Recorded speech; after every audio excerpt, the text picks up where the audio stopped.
In this episode, I continue my exploring of the south part of Puget Sound, a labyrinth of seawater passages.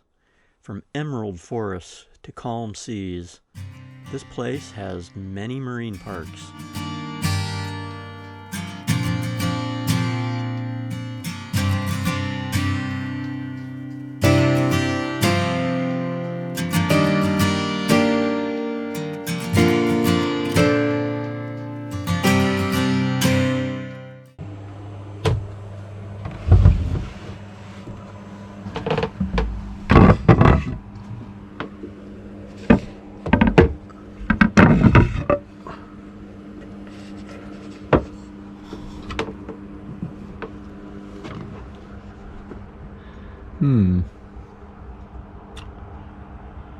No wind at all. Everything is wet from the rain last night. And it's not very warm. In fact, it's cold.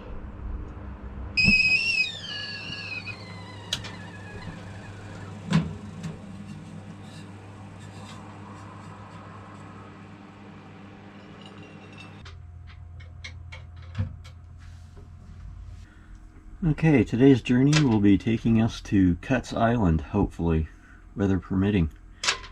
I'll be coming up here through Butt Inlet through Dana Passage. This is kind of a critical spot because of the currents. It's a restricted area, so the currents get quite strong in there. So I'll have to get through that before about noon today. And then from there I'll be coming down through here, through Drayton Passage, and the next critical spot is Pitt Passage, where there's lots of rocks. It's very shallow, and it's a very restricted, strong current area right here. And McNeil Island is a federal prison, so you can't like stop and take a look around there because guards will come out to visit you. So from that point, I plan on sailing up here, going all the way to Cuts Island right here, this little tiny island. It's a state marine park. And 2 miles per hour at midnight, so I don't think I'll have any problems tonight. Even though the wind is right there, blowing from the exact wrong direction for anchoring there. If it's just too uncomfortable, I'll go all the way down to Oro Bay. So, 10 a.m. I'm underway in Butt Inlet.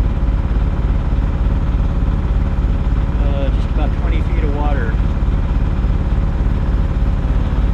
Dead calm. It's a little bit of a headwind, but the sun has just come out and it feels really good. Looks like it's going to be a beautiful day.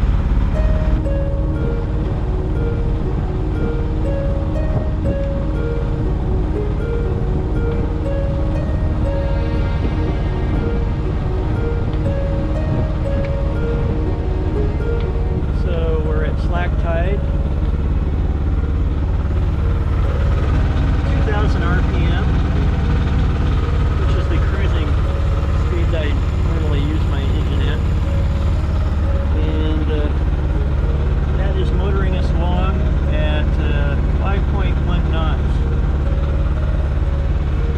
which isn't a very fast speed, but it works. Well, we've made it to Dana Passage at 11 o'clock.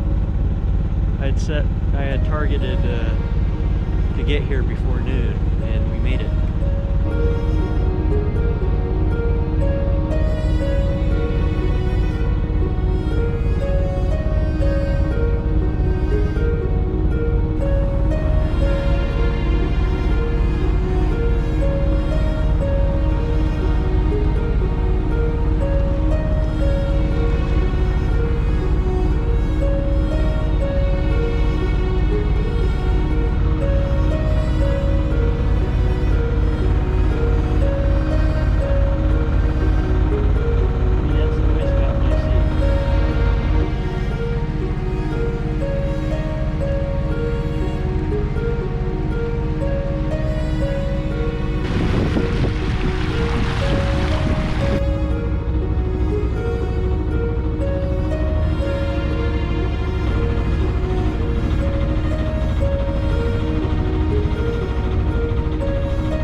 over to my starboard here in Pitt Passage, we have McNeil Island, which is a federal penitentiary. And it was one of the locations of one of the most notorious murderers of all time. This was one of the prisons that he was at. And they've stopped using it as a general federal prison, and now it's just reserved for about 200 extreme sexual offenders that have no chance of release. And it's quite a large island. You're not allowed to beach there or go on it because it's a federal prison. It seems kind of a crime that it's reserved for 200 guys that can't keep it in their pants. You know? The fact that it's the most pristine and valuable island in the entire Puget Sound, it just doesn't seem right.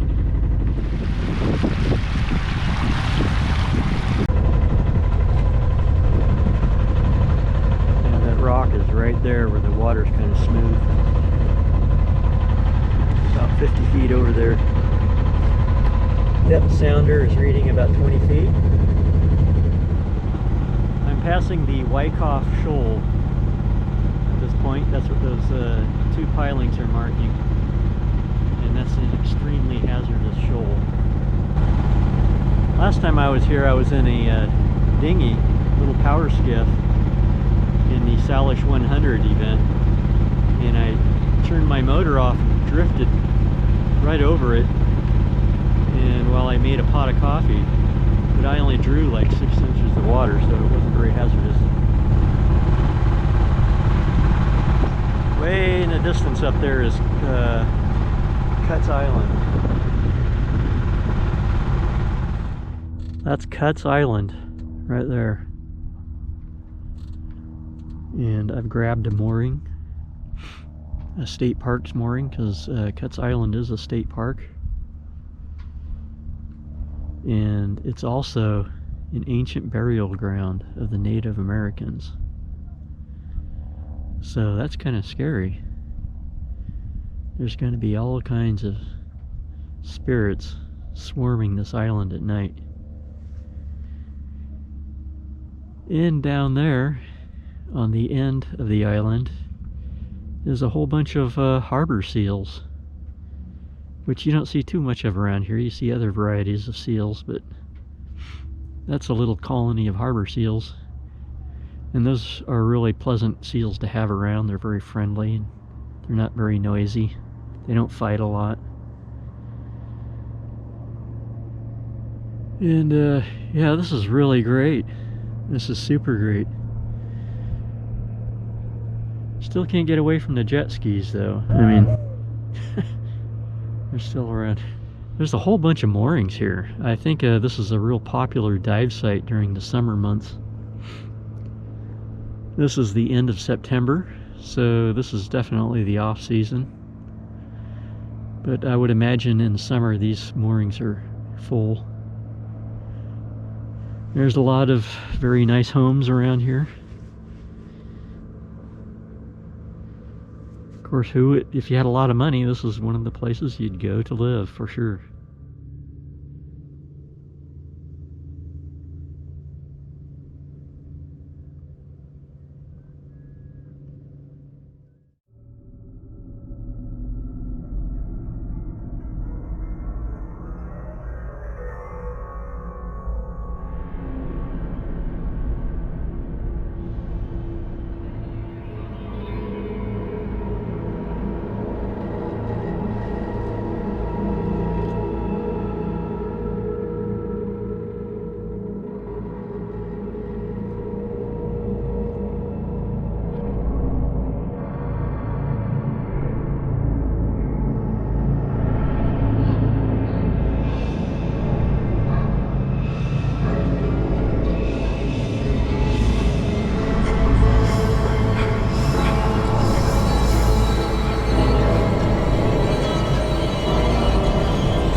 McNeil Island. Hello, Oro Bay. That's where we're headed for today. About 20 miles, I think. Winds are light, about 5. I could be sailing right now. I'm just about 30 degrees off the wind. And but I'm not, because I almost couldn't get my engine started today. It was really close. So I'm charging the batteries up for about an hour before I turn the motor off. The reason I have a hard time starting my engine is because I only have 2 house banks. There's no starter battery. So I start the engine off of the house bank, which doesn't deliver the amps, the cranking amps that you normally get from a starting battery. So if sometimes the house bank batteries don't deliver. They normally do, but every once in a while they don't, and today was one of those days. So I've got an emergency battery jumper that I have yet to use. I haven't used it, and I don't know how that's going to work on a deep cycle battery, if it'll work or not on one of my house banks. I don't want to blow any fuses. So I've really not wanted to use that, and so far I've been able to avoid using it. But I found some lead acid batteries that do deliver cranking amps, even though they're house bank batteries, they're deep cycle. So you know, one problem is they're extremely expensive. They're like $500 a piece. So lithium, I don't know. I don't have a lithium setup. If I go that route, then I have to upgrade my whole system. So we're talking a whole lot more than just $2,000. So I've got 4 house bank batteries, 2 banks. So I switch the battery selector to both to start the engine normally. But today I had better luck just switching to one battery bank, the strongest one, to deliver the cranking amps. And I was able to start the engine that way, just barely. So anyway, that's the story of my batteries.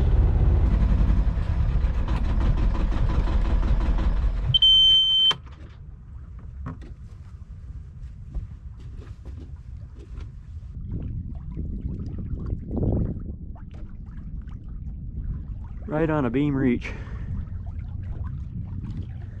Very light winds, maybe like 5 miles an hour. Tonight I'm in Oro Bay. Very interesting little bay. It's shallow. It's only like 10 feet deep at a big low tide. So you have to anchor in the middle of it. There's like 150 acres of undeveloped woodland full of trails right here. Looking out the entrance, you can see right out there is Mount Rainier. And then up here, you can see right about there is a shipwrecked ferry boat that's just been abandoned there. Coming around this way, you have a privately owned dock that's full of seal pups and cormorants.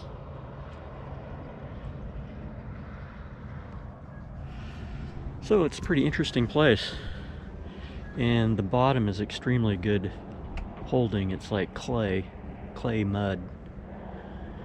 I've already had to move once because I found out the original place I anchored at was just going to be too shallow during big low tide. Day 3. Had a really hard time starting the engine today. Just didn't want to. Batteries didn't want to produce the amps needed to crank the engine. So I used my portable jump starter, and even using that I was barely able to do it. So I think I need to just refine the technique of using it on this type of setup. I have a really good supply of sundowners in the galley. So that helps make the decision a little easier. So I'm going to go at anchor tonight at McMicken Island. And I've been past it a couple of times, but I've never been in there. And there's like 3 moorings, but it's a pretty popular spot, so they're usually taken.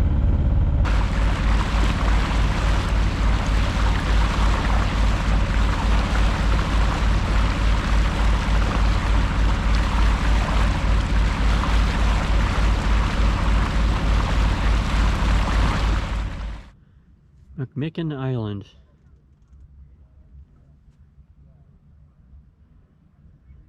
Four moorings. Lots of space to anchor. It is really a tranquil cove with a view of the open water. As the anchorage filled with other boats that evening, I had many friendly neighbors stopping by for a visit. If you like this video, please subscribe.